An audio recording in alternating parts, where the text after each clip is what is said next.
I'm still gonna be listening to Taylor Swift. I'm still gonna be singing along to K-pop. I'm still gonna make videos of me thirsting over Korean dudes. You know what I mean? Like, you're not gonna change me.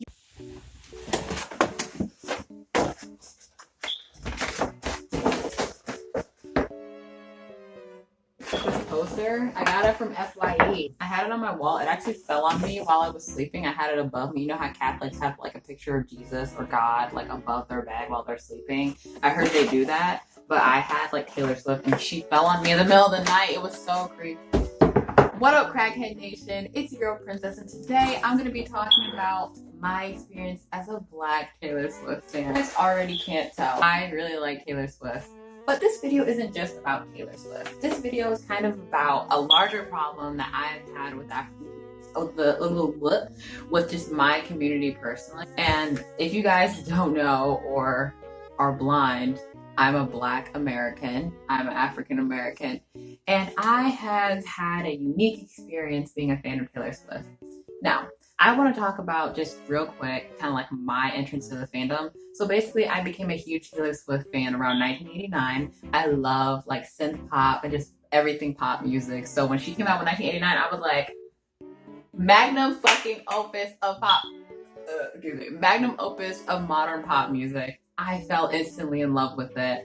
I listened to that album. I bought the CD because I had $20 at the time, and I was at Walmart, and I was like, I got $20. The album's 15, 15. And so, oh my god, what if it was $13? Anyway, I won't get into it. I will literally talk about Taylor references forever. And I remember I was at Walmart and it was like $15 and I had 20, and so I bought it, and it was like one of the best purchases I made that whole year. Cause sophomore year I was just going through a lot, you know, I'm in high school, so like that, and also like I'm, you know, struggling with my bisexuality. I was the only Black kid in my school. It was a very like trying time for me personally, and the album really helped me a lot, and it kind of like shaped kind of who I was for like the early part of my high school career. But I've had a lot of negative reactions when it comes to my love of Taylor Swift. Almost every single time I talk to my family members or like a person that's not white about my love of Taylor Swift, or even white people, like I'm just gonna be really honest in this. This is just my experience with certain people when I talk about Taylor or liking her, or you know, like liking things that aren't traditionally Black related. The first time I talked about liking Taylor Swift, I was at a friend's house. Well, like not really a friend's house, but I was at kind of like a family friend's house, I guess. I was talking about, oh yeah, like Taylor Swift album is so great, and then she's like, oh, so like you listen to Taylor Swift now? And I was like, yeah, like I love Taylor Swift. Like she makes great music, you know, like, and her lyrics are good, you know, she's great. And she was like, oh wow, you don't listen to no Black people stuff anymore? And I was like, what? Why does this matter? Why does it matter that I listen to like Beyonce over something like Taylor Swift? I don't relate to anything in rap, but I can relate to Taylor Swift being like, me and my best friend are beefing. You know what I mean? Like I can understand and relate to that. And it's this weird concept that, you know, Black people in my community, we always talk about like, you know, embracing, you know, who we are, and like, you know, helping each other, like, you know, lifting them up and stuff like that, and being honest about the experiences that you're going through.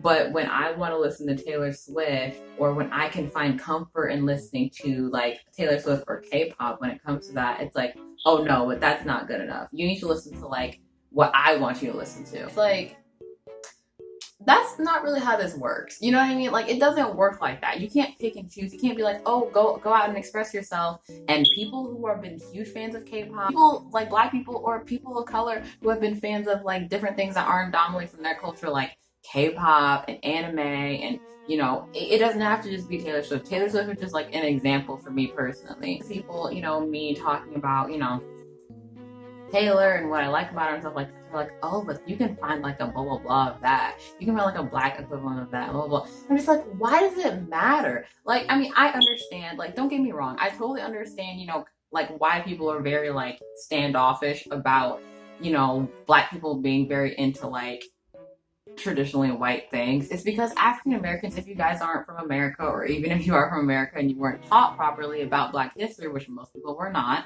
but African Americans have had a very, very difficult time in the United States when it comes to living and being treated as like human beings, and then having their culture be overshadowed by white culture. So I totally understand that. But at the same time, if I don't enjoy something, I'm not gonna force myself to enjoy it.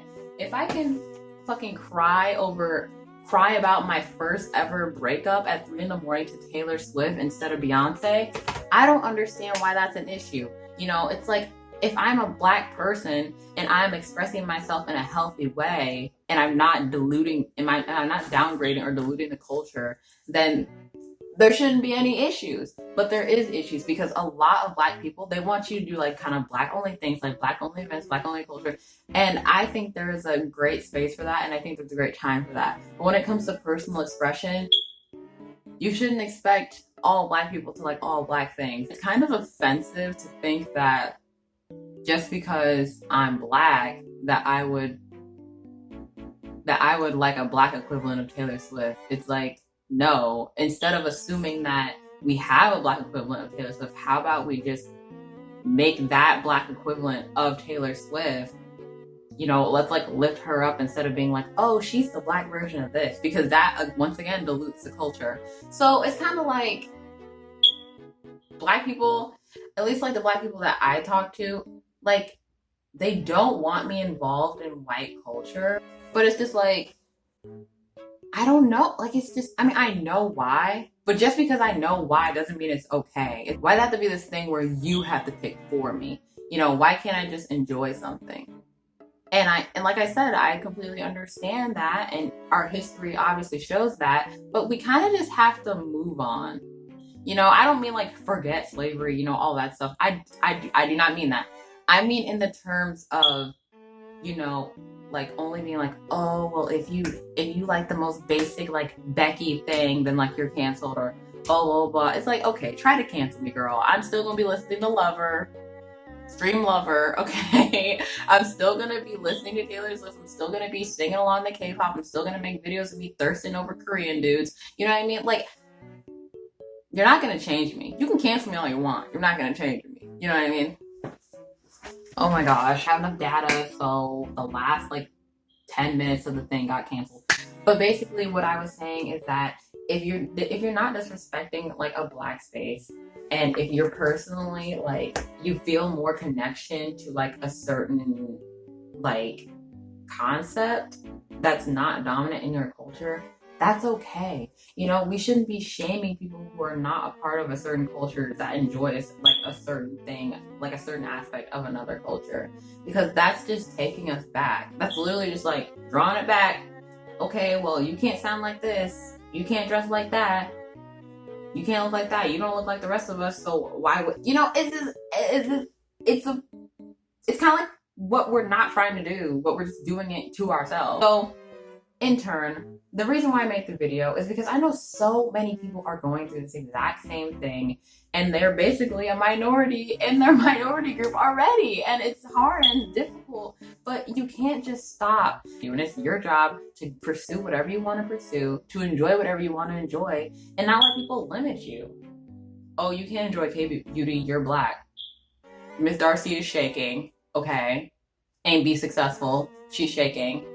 Oh, you can't be like a successful YouTuber and be Indian. Okay, Lily C says hi. You know what I mean? Like, oh, we just don't do that. Like,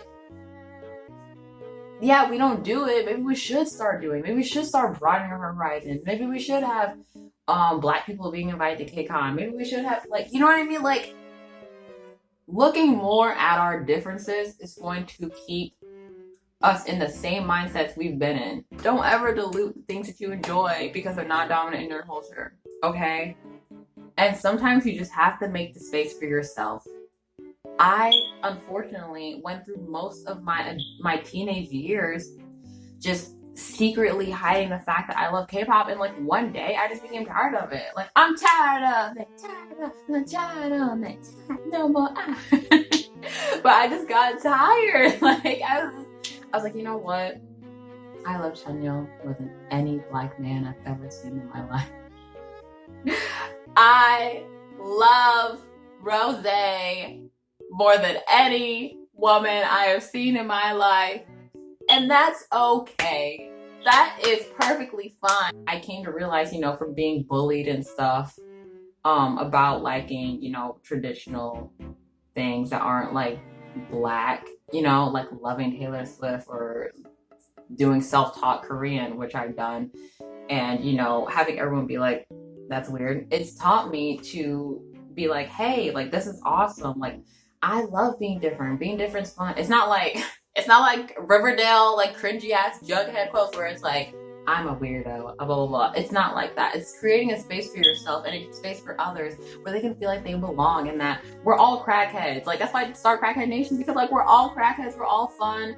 We're all just being thirsty. We're all just expressing ourselves in positive ways, and that's all that matters. I really encourage you guys, if you do not have a space that caters to people like you, like if you're like Indonesian and you love anime and your family's just like, I don't understand what the fuck this is, go online, like find people that not just look like you but also have the same qualities. That's how I navigate YouTube. That's how I like stayed sane, and I stayed like on the path of continuing to be myself and enjoying K-pop and Taylor Swift. So even if you don't like Taylor Swift, I hope you can at least understand the video and what I was trying to bring across. This type of thing is so important to me because it's basically like the mission statement of my entire life. It's being yourself, being unapologetic, Rihanna, anyone? That was actually a pretty nice album. Let's Pour It Up. That's my favorite song off the album. And yeah, so I'm just gonna end the video now because I feel like I can go on forever about this, but I just wanted to make this because it's been on my heart for so many years, and I really just, this is why I made the channel, is to express myself and to help others express themselves through whatever they find interesting to them, including being a fangirl, because there's no shame in loving something and being a huge fan of something and being a stan, unless you're not sending death threats or just being disgusting. But, I feel like we've all been there. Like this video, please give it a like, thumbs up. It really helps me out. And I'm just trying to grow my channel. Not trying, but I am growing my channel. And it comes from amazing people like you. And if you watch this to the end, like, you deserve a Nobel Peace Prize. Also, stay tuned and like and subscribe because I'm going to be coming out with a back to school giveaway, K-pop theme. I'm not going to tell you the group yet, but you can already probably figure out what group I'm going to be doing the back to school theme giveaway on. And if you're interested in that and interested in my vibes and my energy, then thank you for watching, and I hope you have a lovely day. So stay tuned. Love you. Bye. 89 best pop album. Don't come for me.